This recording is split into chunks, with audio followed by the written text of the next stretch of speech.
They thought they could embarrass him. They thought a snarky remark and a smug attitude would put Clint Eastwood in his place. They were dead wrong. The setting? A high-profile Hollywood gala, packed with A-list celebrities, reporters, and industry elites. The media loved these events, not just for the glitz and glamour, but for the opportunity to corner certain guests. Tonight, Clint Eastwood was the target. Enter Daniel Carter, a well-known liberal journalist, notorious for baiting conservative figures into viral soundbites.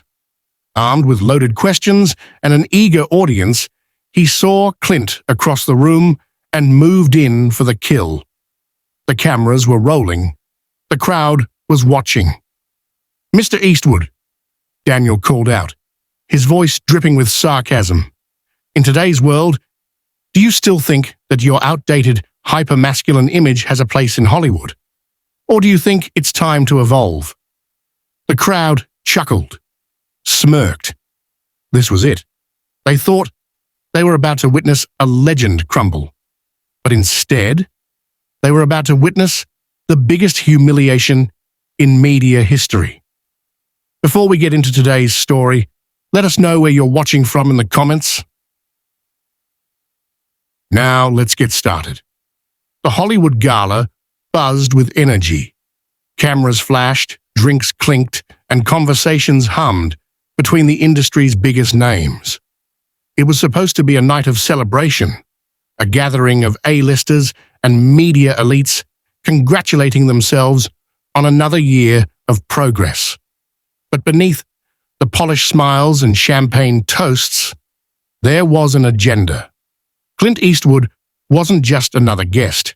He was a problem, a legend who refused to follow Hollywood's new rules, a filmmaker who didn't bend to political correctness, a man who didn't apologize for being strong, direct, and unapologetically himself. And for people like Daniel Carter, that made Clint dangerous. Meet the trap. Daniel Carter, master of media ambushes. Daniel Carter wasn't just any journalist. He was a hitman in a designer suit. Built his career on viral takedowns of conservative figures. Famous for twisting words, cutting off guests, and turning debates into gotcha moments. Had a loyal following who cheered every time he humiliated someone on camera. And tonight, his target was Clint Eastwood. Cameras rolling. The perfect setup. The moment Daniel spotted Clint across the room, he moved in fast. His cameraman was already recording. A few Hollywood elites nearby noticed what was happening and smiled knowingly. This was going to be good. Daniel smoothed his suit, adjusted his mic, and called out loud enough for everyone to hear. "Mr. Eastwood." Clint turned, calm as ever. "In today's world," Daniel continued, "do you still think that your outdated, hyper-masculine image has a place in Hollywood? Or do you think it's time to evolve?" The trap was set. The crowd chuckled. Some smirked. They were waiting for Clint to fumble, to get defensive, to give them a moment they could turn into a headline. Daniel stepped closer, smirking. "I mean, come on," he added. "In an industry that's embracing diversity and progress, don't you think the whole strong, silent cowboy thing is a little outdated?" A few snickers from the crowd. Someone even raised their phone to start recording. Daniel had done this 100 times. He knew exactly how this would go. Clint would either stumble, get flustered, or, if they were really lucky, say something they could spin as offensive. Then, the headlines would write themselves. The clips would go viral. Another Hollywood legend would be taken down. That was the plan. But what Daniel didn't realize, Clint Eastwood wasn't playing along. For a moment, Clint Eastwood just stood there. His expression, unmoved, unshaken. He had seen this game before. But Daniel Carter, he thought he had already won. The ambush begins Let's make him look foolish. The crowd was already smirking. They knew exactly what was happening. Daniel leaned in, holding the microphone just a little too close. "Come on, Clint," he said with a grin. "Don't you think it's time to move on from the whole tough guy act? I mean, real strength is about being vulnerable, right?" The audience laughed on cue. Someone clapped. Someone else murmured, "Here we go." Daniel felt the momentum shift in his favor.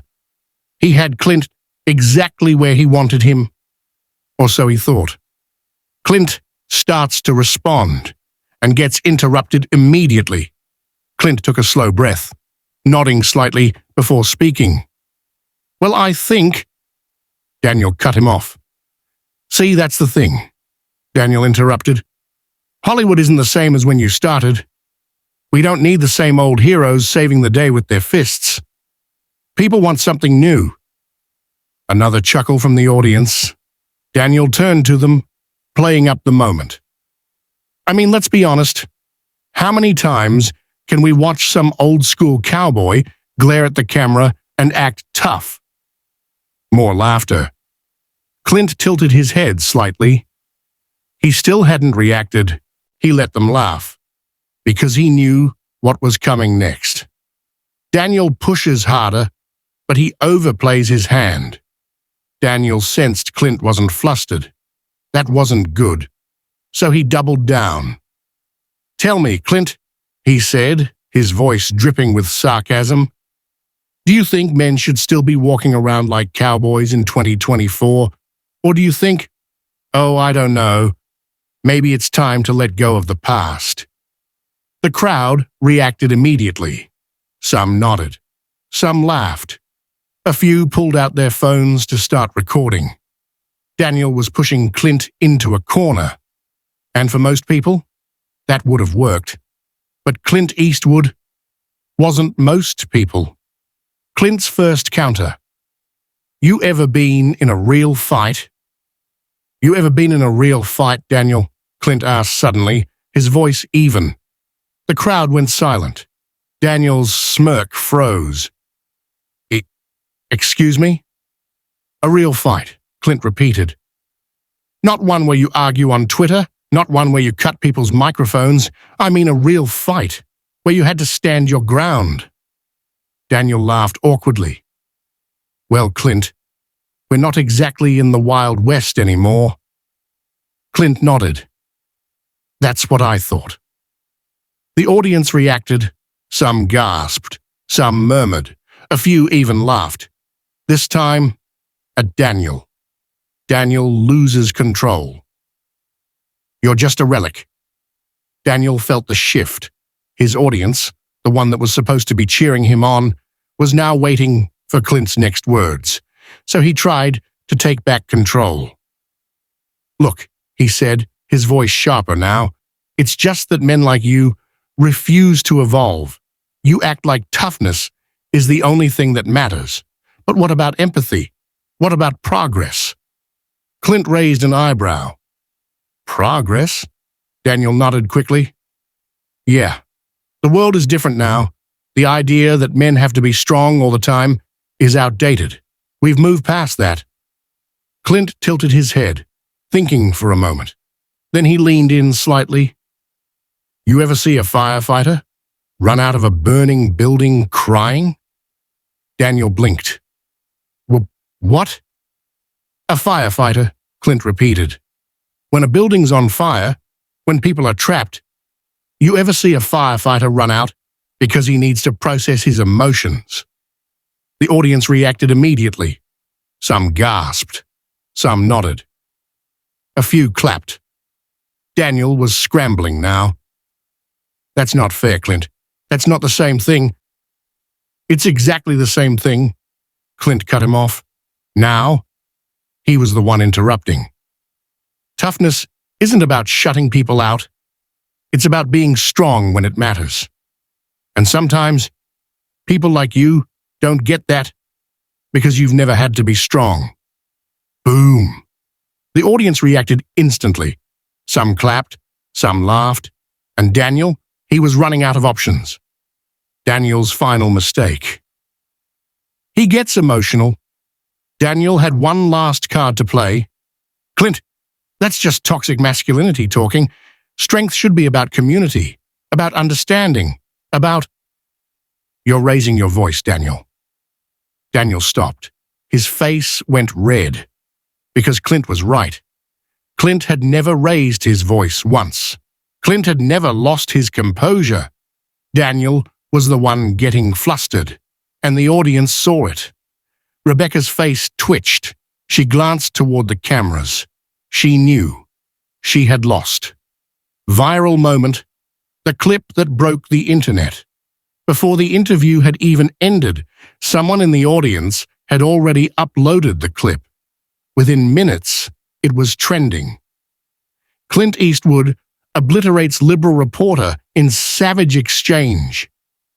Daniel Carter thought he could humiliate Clint. Watch how fast that changes. Legend, this is how you handle media ambushes. And just like that, the interview was over. But the fallout was just beginning. Because now, the internet had taken over. The room was silent. For the first time that night, Daniel Carter didn't have a comeback. His smirk was gone. His confidence shattered. The audience, which had been laughing and clapping along with him just minutes ago, was now watching Clint Eastwood. And Clint, he was just getting started. Clint takes control. Real strength doesn't need approval. Clint tilted his head slightly, studying Daniel like a man who had seen 100 versions of him before. You're raising your voice, Daniel. Daniel flinched. You're talking about emotions and progress, Clint continued. But look at you. Daniel swallowed hard. I haven't raised my voice once. I haven't insulted you. I haven't lost my cool. Clint leaned back in his chair. But you're shaken. The crowd shifted. Someone in the back laughed. Daniel's jaw tightened. I'm just passionate, Clint, he said quickly, trying to sound composed. I care about these issues. No, Clint said, his voice level. You care about control. The audience starts turning. Wait. Clint is right. For the first time, the audience wasn't laughing at Clint. They were watching Daniel squirm. They were noticing things they hadn't before. Why was Daniel getting so defensive? Why did he keep cutting Clint off? Why did Clint seem so calm while Daniel was falling apart? A woman in the front row crossed her arms. A man near the back whispered to his friend. The energy had shifted, and Daniel could feel it. Daniel makes a critical mistake. You're just old and bitter. When a media figure loses control, they do one of two things. They pivot, or they lash out. Daniel? He lashed out. You know what, Clint? He snapped, his voice sharper now. You just don't get it. You're stuck in the past. You're old, bitter, and clinging to a world that doesn't exist anymore. The audience gasped. Someone let out a low whistle. A woman in the back whispered, "Did he just say that?" Daniel knew he messed up the second the words left his mouth.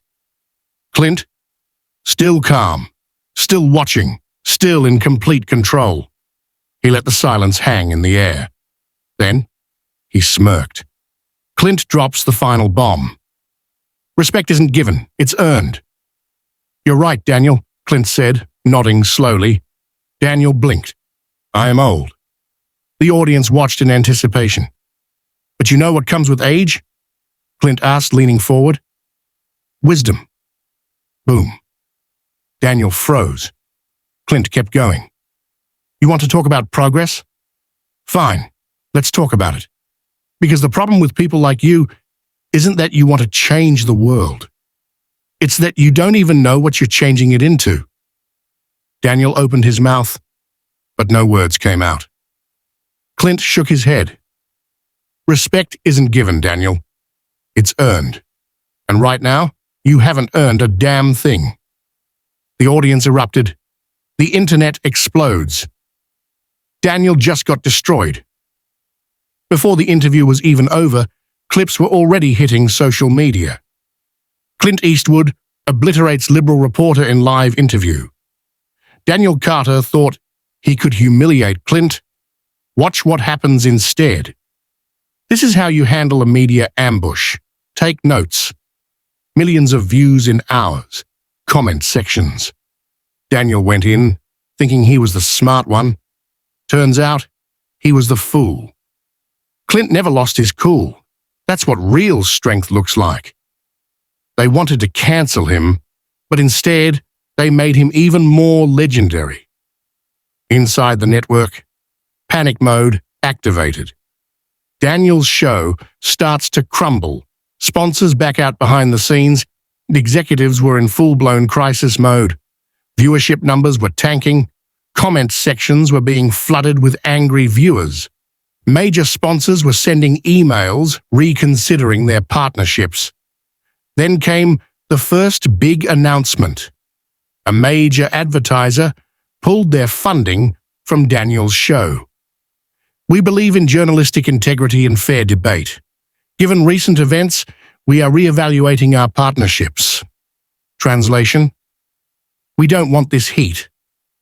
Within hours, 2 more sponsors followed. By morning, half of the show's biggest advertisers were gone. Daniel's show was falling apart, and it was all his fault. Rebecca Hayes tries to defend Daniel. It backfires. Rebecca Hayes, Daniel's longtime friend and media ally, tried to step in. She went on Twitter, posting a long, emotional thread. The way people are attacking Daniel over one interview is disgusting. He was simply asking tough questions, and the response has been completely unfair. Big mistake. Wait, weren't you the one who cut off Clint's mic last time? Sit this one out, Rebecca. Nobody is attacking Daniel. He got humbled, and now he's paying for it. Clint never raised his voice. Daniel lost his mind on live TV. That's the real story. Rebecca deleted her post within an hour. But the damage? Already done. The network tries damage control. But it's too late behind the scenes. Executives were in crisis meetings. Emergency PR teams were deployed. Producers scrambled to cut clips that made Daniel look bad. Legal teams braced for incoming lawsuits. Then came the network's official statement. We acknowledge that tensions ran high during the interview. While we value open discussion, we regret how the conversation unfolded. We remain committed to fair and respectful journalism. Too late. The internet wasn't interested in their excuses, because by now, Daniel's reputation was in ruins. His show was hemorrhaging sponsors. And Clint Eastwood? He had just cemented himself as untouchable. The network had spent years controlling the narrative. Now, the narrative was controlling them. And the worst part? It wasn't over yet. Because now, Clint was preparing a lawsuit. The network thought they had control. They thought they could frame Clint Eastwood as an outdated relic, a man refusing to evolve with the times. They were wrong, because within minutes, the internet took over. Watch. Clint Eastwood embarrasses liberal journalist in legendary comeback. Daniel Carter thought he was the smartest guy in the room. Turns out, Clint was playing chess while he was playing checkers. This is how you handle media ambushes. Absolute masterclass by Eastwood. The video was everywhere. Twitter, YouTube, Facebook, Instagram, even TikTok. And the reaction? A complete disaster for the network. Social media goes nuclear. Eastwood destroys, traps. The internet wasn't just reacting. It was on fire. Millions of views in hours. Hashtags trending worldwide. Mainstream media scrambling for damage control. The top trending hashtags. Then Eastwood destroys. Traps. Daniel Carter exposed. Respect earned. And the comments? Absolutely ruthless. Clint never raised his voice, never got flustered, never lost control. That's real strength. Daniel thought he was the intellectual, but Clint just exposed him as a fraud. They cut off Clint's mic last time. Now, they wish they had done it again.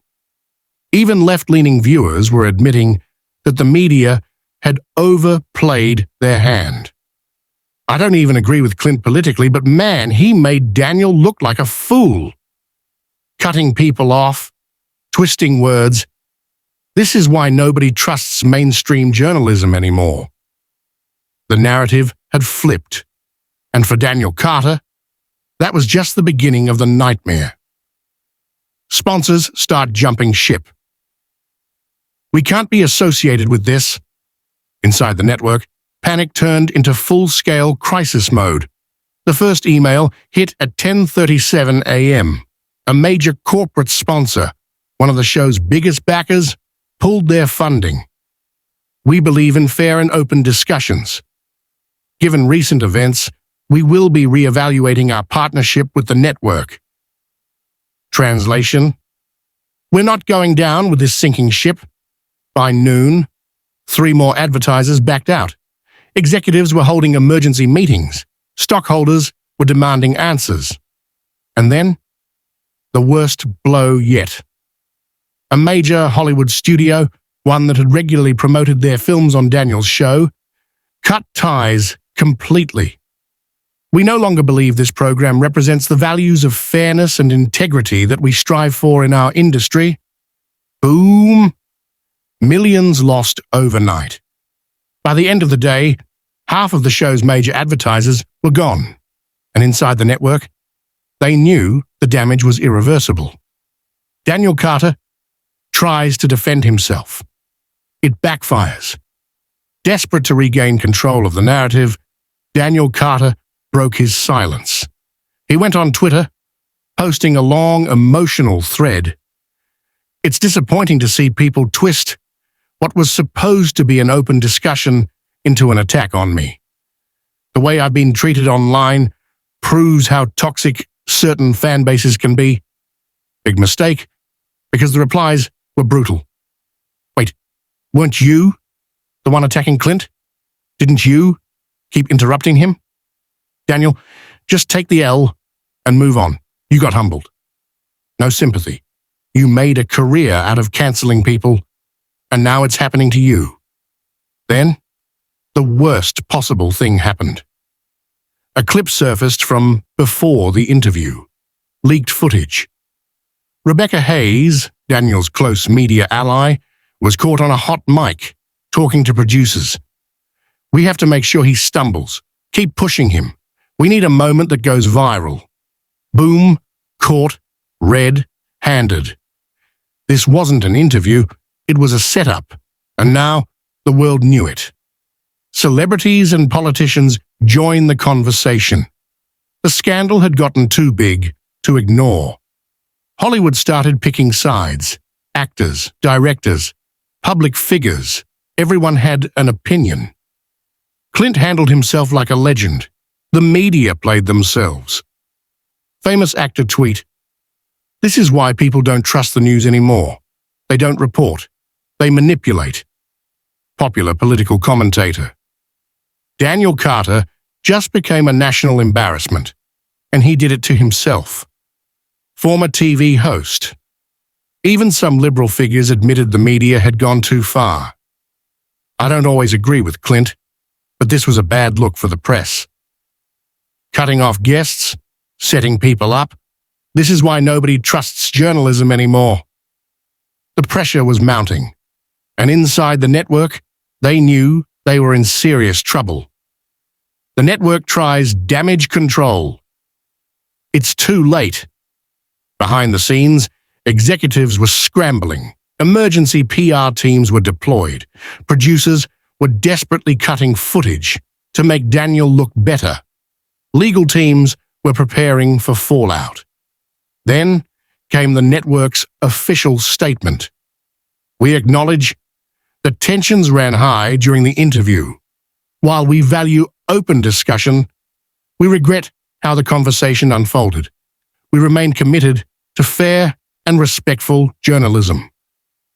Too late, the internet wasn't interested in their excuses, because by now, Daniel's reputation was in ruins, his show was hemorrhaging sponsors, and Clint Eastwood, he had just cemented himself as untouchable. The network had spent years controlling the narrative. Now, the narrative was controlling them, and the worst part, it wasn't over yet. Because now, Clint Eastwood was preparing a lawsuit. The final straw. Clint Eastwood speaks out for days. Clint had stayed silent. He didn't need to go on Twitter. He didn't need a PR team to spin the story. He didn't need to play the victim, because he had already won. But when reporters finally caught up with him, he gave them just 3 words. They did it themselves. Mic drop. The clip, instantly viral. Clint Eastwood just summed up the entire case in 4 words. He didn't just win, he changed the game forever. This is why you never mess with a legend. And just like that, the fight was over. But the message, it was just beginning. Because now, the media knew that the American people weren't falling for their tricks anymore. The media storm should have been enough. Daniel Carter's reputation, destroyed. The network, hemorrhaging sponsors.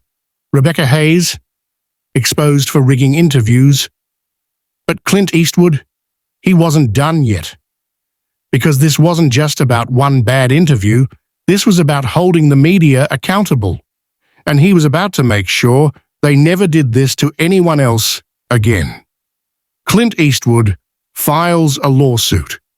This is about more than me. 3 days after the viral meltdown, a bombshell headline appeared across the major news outlets.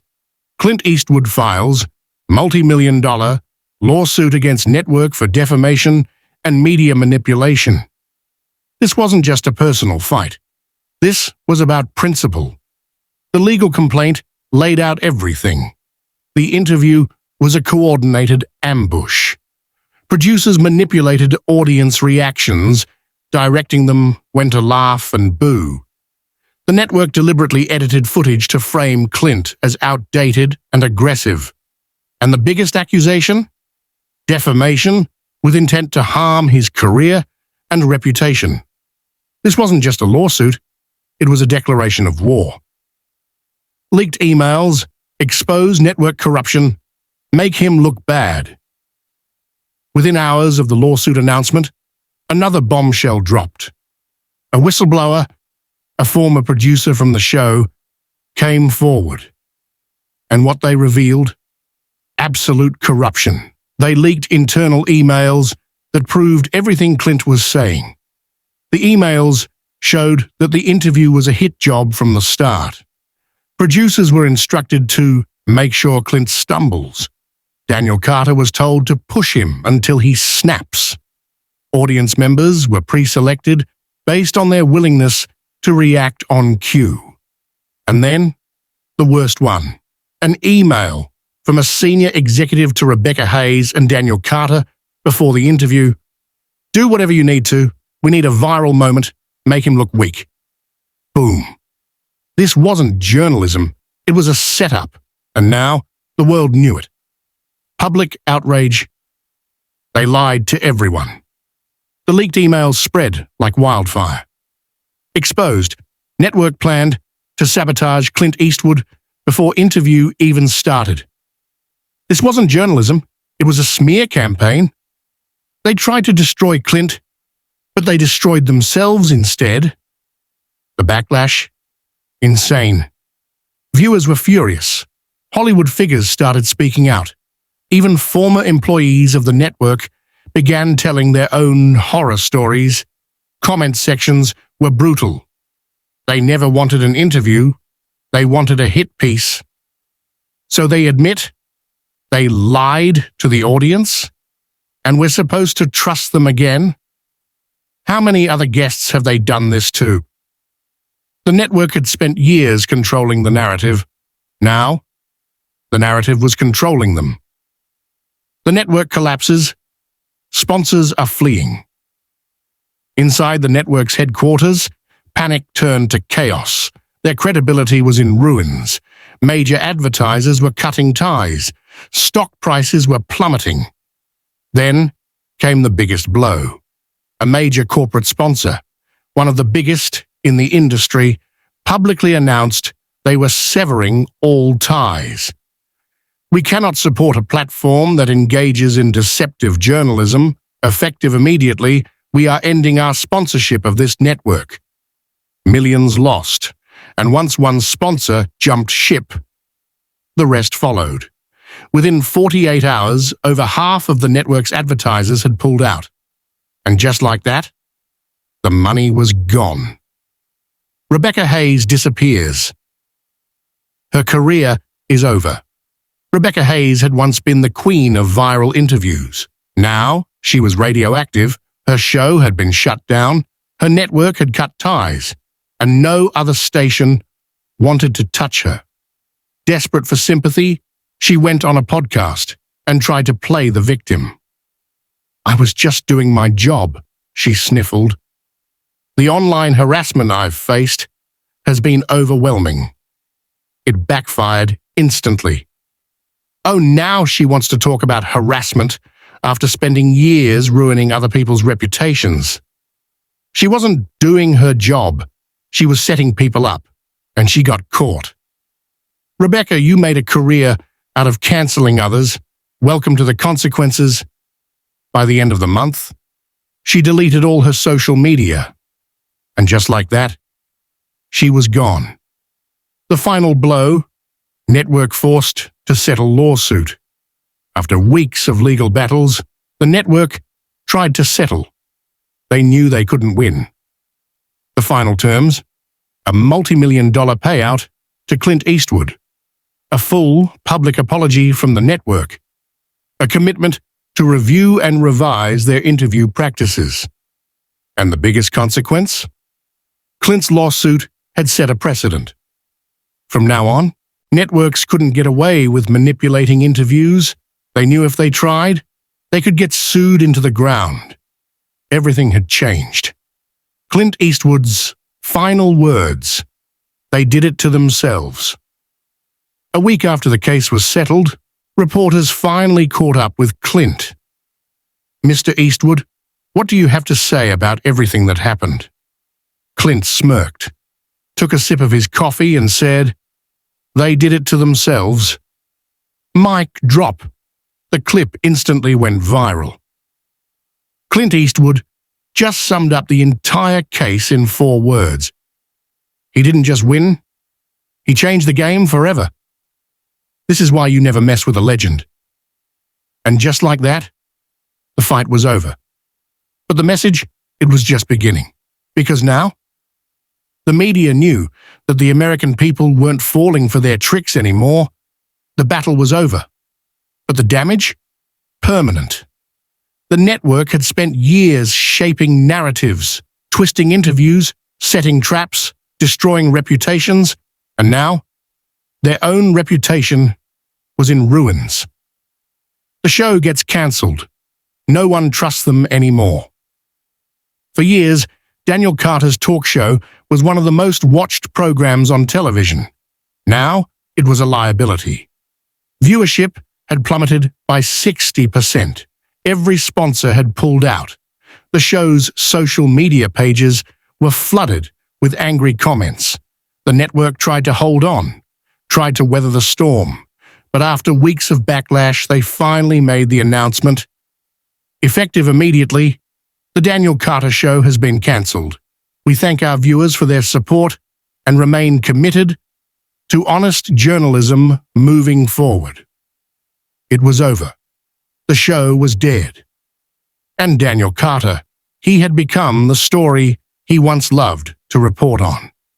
Daniel Carter, the fall of a media star. Daniel Carter had once been the king of gotcha journalism, built his career on destroying guests, had a loyal audience that cheered every takedown, always thought he was the smartest guy in the room. Now, Nobody wanted him. No network would hire him. No sponsors would touch him. Even his own colleagues were distancing themselves. Desperate to salvage his career, he tried one last move, a sit-down interview where he played the victim. "This has been the hardest time of my life," he told the host. "I was just trying to do my job, but the internet twisted everything. The audience didn't buy a word of it. You weren't doing your job, you were setting people up, and you got caught. You built a career on canceling people. Now you're the one getting cancelled. Funny how that works. Clint didn't have to do anything. You destroyed yourself." By the end of the month, Daniel Carter deleted his Twitter account. He announced he was taking a break from media. He disappeared from public life, and just like that, his career was over. The network faces consequences fined for media manipulation. But it wasn't just Daniel who paid the price. The entire network was under fire. Lawsuits were piling up. Regulators were investigating. More whistleblowers were coming forward. Then came the biggest blow yet. Breaking major news network, fined for manipulating interviews and spreading false narratives. A $20 million fine. Publicly exposed for deception, their credibility gone, and the final humiliation, they were forced to issue a public apology to Clint Eastwood. "We regret how the interview with Mr. Eastwood was handled. Our network is committed to journalistic integrity and will be implementing new policies to ensure fair treatment of all guests moving forward." Nobody believed them, but they had no choice. They weren't in control anymore. The public was. Clint Eastwood, stronger than ever. And Clint, he didn't just survive, he thrived. His movies saw a surge in popularity. His interviews were getting millions of views. Fans, new and old, rallied behind him. Because in the age of media manipulation, Clint represented something rare. Authenticity. Grit. A man who stood his ground, no matter the cost. At an event weeks later, a reporter asked him about the scandal. "Mr. Eastwood, what do you think about everything that's happened?" Clint smirked, took a sip of his coffee and said, "They did it to themselves." Mic drop. The clip instantly went viral. Clint Eastwood just ended the media in 4 words. This is why legends never die. He didn't just win, he changed the game forever.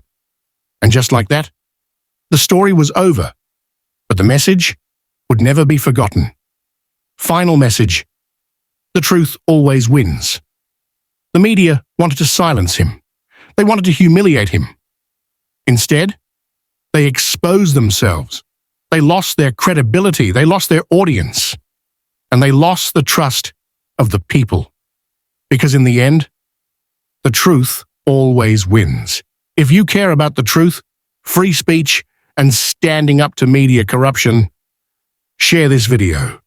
Because the media wanted you to forget what happened. Don't let them. The end.